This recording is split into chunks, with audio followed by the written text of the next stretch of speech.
and welcome. My name is Natasha. Thanks for tuning in to the Maven Show, where we are as agile and dynamic as the chaotic world of marketing and advertising.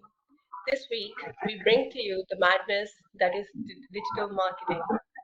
Even if you were born and raised under a rock, this has become something of a buzzword. Now, this is not without reason, but all that noise can make it difficult to figure out what digital marketing exactly is, which is what series aim to clear up and offer some insights upon. I'm joined today by my two colleagues, Agam and Bhumika, to help unpack everything from the roots of general marketing as well as digital marketing. Hi guys. And Good to have you on board. Let's start with some history of marketing, which can actually be very, very interesting, unlike what schools will have us believe. So, Bhumika, where did the whole advertising thing really begin? right, it began more than 200 years ago, and we know how the process of industrialization and the new mass production thing meant that people had more choice in the things that they could buy, which is something that is still relevant, right? We think about this all the time. This choice essentially meant that producers had to convince consumers to buy their own thing rather than the other guy's stuff, right? And and the people that they had to persuade, that is their customers, were becoming wealthier and more literate. So they had better access to knowledge and of the goods of the marketplace, which companies had to catch up to very quickly if they wanted to use this to their advantage, essentially.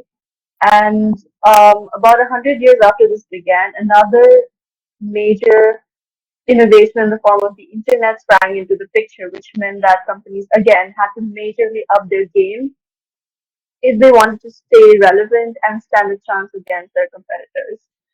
But the stakes become even higher when whenever some form of major innovation like internet industrialization and whatnot come into the picture. Absolutely. And companies can either choose to embrace this change or work against it, which obviously would prove to be disadvantages to their on their part. And back in the day, the ones who did the former took advantage of the invention of the printing press, for example, were able to circulate papers, posters, and pamphlets with information and flattering images of their products. So what this did was they played to their customers' newfound knowledge rather than against it. And doing this, they drew customers to their products. And today, we call this marketing, branding, advertising, and what have you. I see. You said that your points about choice and persuasion are still relevant, which I think manages to simplify digital marketing quite well. Actually, it really put things into perspective. Exactly. And if you can put the technological advancements of the past 2 centuries aside, the basic skeletal structure of the thing is the exact same. Mm, I agree. Okay, Agam, give us some rundown of what began 200 years ago, and it appears at first glance that a base level, not much has changed. So, what, according to you, has changed, if all at all? I would like to call this more of an expansion than a change. I think companies have always invented new techniques and tactics of persuasion, and customers have always caught up with and overtaken them. There are simply way too many ways and channels to do it now.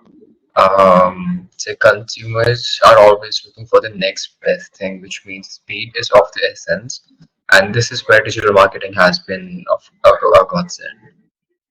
Mhm. So, in simple terms, how would you describe digital marketing? Right. So, to put it simply, it is the promotion of products and services via the internet, but that only just scratches the surface. Yep.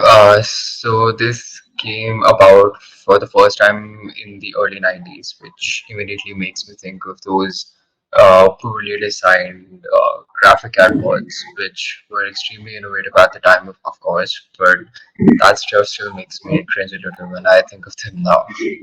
But the first break of digital marketing was clickable banner AdWord, which our parents taught us to avoid like a plague since it very quickly became associated with computer viruses.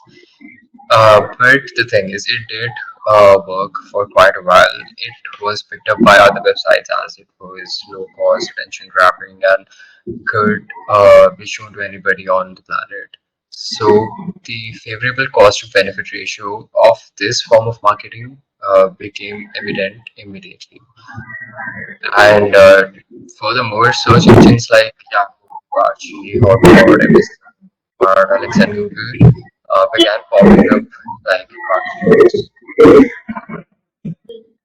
You mentioned several names here of search engines, but only very few of them are ones that may still ring a bell in the minds of the public. Why do you think that is? Right. Okay, so Yahoo, Google, and Amazon are really the ones that sort of became the pillars of the search engine industry. They were able to get millions of clicks in a year because of how fast and easy to access they were. So, right, so speed and accessibility equals jackpot, you mean? Yeah, precisely. I think it was around this time that the internet was dubbed the information superhighway. People were spending more and more time online, and the launch of social media sites like MySpace and Facebook gave them the reason to remain online. Companies followed suit and began setting up shop online too, right? Um, yeah, they took their marketing from people's straight into their homes, basically. Mhm. That's so correct. What do you think? What the pros and cons of this kind of businesses? So, as we know, we've already gone into the advantages of benefit to cost ratio of online ads. And since everybody and their cousins, uncles jumped onto the digital ads bandwagon, customers began choosing what to buy based on what they saw online rather than walking into shops and into the persuasive arms of sales staff. This is where the tactic of online behavior advertising came into play.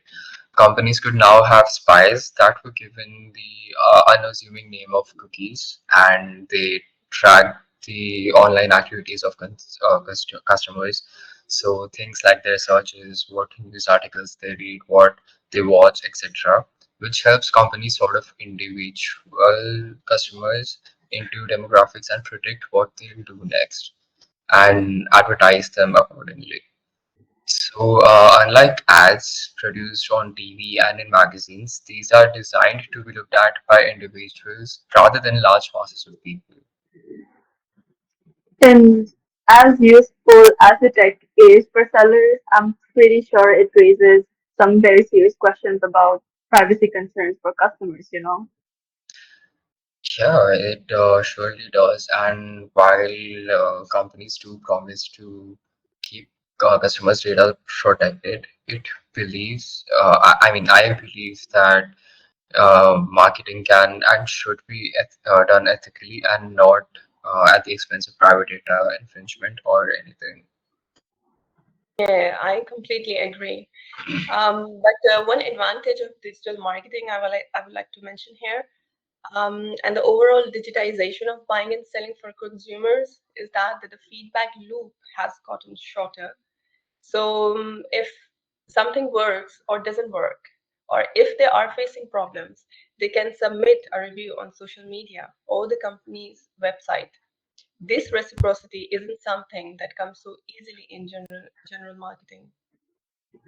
Absolutely, you're correct. And so businesses are able to see what's working and what isn't and act accordingly and build brand loyalty within the existing consumer base as well as drawing new consumers in. I see what you're saying. And going slightly off the topic here, while Facebook's still very much go-to for digital marketing, digital marketers are favoring sites like Instagram, Twitter, or TikTok more and more, which are all platforms favored by the younger users. So Gen Z is now entering the workforce. So they are becoming financially independent. So I wouldn't be surprised if digital marketing shifts completely to these platforms in the next few years. Yeah, Yeah, that is absolutely. you're correct. Yeah. So we have covered quite a lot about digital marketing itself, but I guess the burning question that the listeners would rightly have right now, how does one break into this mad industry? And what does it take to stay afloat? So digital marketing combines two fields that are extremely dynamic, moody, and creative. So you need to match its pace, right? If you really want to pursue this field. And I think in my opinion, proactivity is key. Absolutely, Bhumika. I completely agree with you. The incredibly diverse and constantly changing nature of the field means that there is something in it for everyone, from the creative to the corporate, and specialization or additional intensive training or anything is necessary. I mean, the job itself is a constant, never ending cycle of learning and training.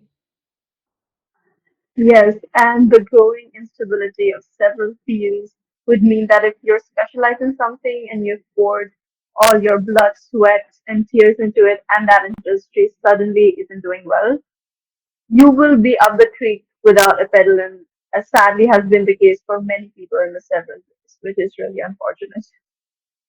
That's so true. The ever expanding and varied nature of this digital marketing sphere means that you can experiment and try out what works for you instead of having to resign yourself to one department. As long as you are growing and improving with the field, you will never not have something to do. Another thing I wanted to mention regarding the specialization point was that you'd actually be a lot more valuable in the eyes of an employer these days if you have a more varied skill set, you know. And the bit of knowledge you may need before you jump in can also come from these short online courses on sites like Coursera and Google Skills Shop that are free or very low cost. Whatever work you can do also enriches your personal work portfolios and contributes greatly to your future job prospects. No, for sure. And I think being surrounded by so many people with different skills and backgrounds, that the talent sort of rubs off on you too. You get exposed to more problems and solutions, and I think that automatically makes you so much aware and experienced. Right, and utilizing your varied skill set, like you said, also gives employees a more holistic and well-rounded look at you as an employee. Yeah, and speaking of employers, you don't even need one of those breathing down your necks all the time.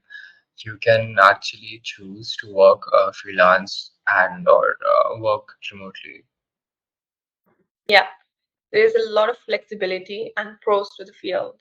And the average Indian digital marketer makes around 3 4 lakh rupees.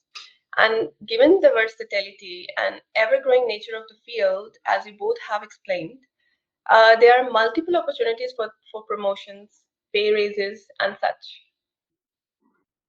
And this wide base of opportunity which exists, of course, because the field of digital marketing is more crowded than gyms on the 1st of January, right? And pretty much every business and their neighbor's uncle is involved in digital marketing in some fashion or the other. The competition also exceeds national borders in today's globalized world, which is really crazy to think about, right? Yeah, it's actually you against the whole world, quite literally. It is, and you need to be smart and agile enough about the marketing strategies that you implement and maintain the stamina and adaptability to actually learn every single day as you go forward with that. Yeah, I agree with that. And this is where Mavenwit has a lot to offer. Mavenwit isn't just sitting here talking out of our rear ends here. Mavenwit takes initiative for innovative content, advertising, and technology very seriously. The tactics and strategies are what led them to creating strong online platforms for successful global brands like Canva. Creating a noticeable first impression is very important when the marketing has such a short attention span, and tapping into the right technology and psychology and using it to persuade buyers and their um, buying habits is very helpful in this regard, I think. Yes, and Mavenwit has access to expertise in AI and data science to help them precisely do this. They use data sources from many different channels to reach out to customers and help businesses build empires from scratch. Right. So, one more thing I wanted to mention was that they they don't just focus on customers when it comes to digital marketing. They also focus on other stakeholders like investors, retailers, salespeople, and so on in their quest for brand building. They don't just push hordes of content onto social media. They also monitor analytics and interactions to see what is and isn't gaining traction. They work with multi-phased nature of the market and rather than against it. So true, Agam, and that's how they stay at the top of the game. Well, this is what we have for you today. To recap, we went into the history of marketing and found that the basics of marketing haven't changed much over 200 years. We went into the nature of the digital marketing industry itself, and it turns out that the strengths and pros of the industry can very easily become challenges if you aren't prepared.